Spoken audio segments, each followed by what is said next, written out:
Breaking news చూస్తున్నాం. CM Revanth రెడ్డికి తెలంగాణ హైకోర్టులో ఊరట దక్కింది. సీఎంపై నమోదైన కేసును హైకోర్టు కొట్టివేసింది. 2019 అక్టోబర్లో సూర్యాపేట జిల్లా గరిడేపల్లి పోలీస్ స్టేషన్లో రేవంత్ రెడ్డిపై కేసు నమోదైంది. ఎన్నికల కోడ్ ఉల్లంఘించారని పోలీసులు కేసు నమోదు చేశారు. ఈ కేసును కొట్టివేయాలని రేవంత్ రెడ్డి పిటిషన్ దాఖలు చేశారు. విచారణ చేపట్టిన జస్టిస్ కె లక్ష్మణ్ కేసును కొట్టివేస్తూ ఉత్తర్వులు జారీ చేశారు.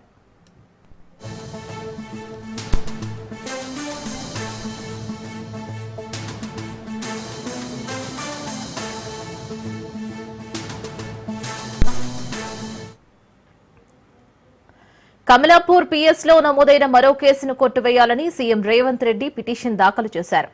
హుజూర్ నగర్ లో 2021 ఉప ఎన్నికల సందర్భంగా రేవంత్ రెడ్డిపై కేసు నమోదైంది. ఎన్నికల అధికారి ఇచ్చిన ఫిర్యాదు మేరకు కేసు నమోదు అయింది. కోవిడ్ ఎన్నికల నిబంధనలను ఉల్లంఘించి సమావేశం నిర్వహించారని కూడా ఫిర్యాదు చేశారు. ఎన్నికల అధికారి ఫిర్యాదు మేరకు రేవంత్ రెడ్డిపై కమలాపూర్ పిఎస్ లో కేసు నమోదైంది. పబ్లిక్ ప్రాసిక్యూటర్ తో పాటు పిఎస్ లో ఫిర్యాదు చేసిన ఎన్నికల అధికారికి కోర్టు నోటీసులు జారీ చేసింది. మరి కేసులో తదుపరి విచారణను వచ్చే నెల 9కి వాయిదా వేసింది.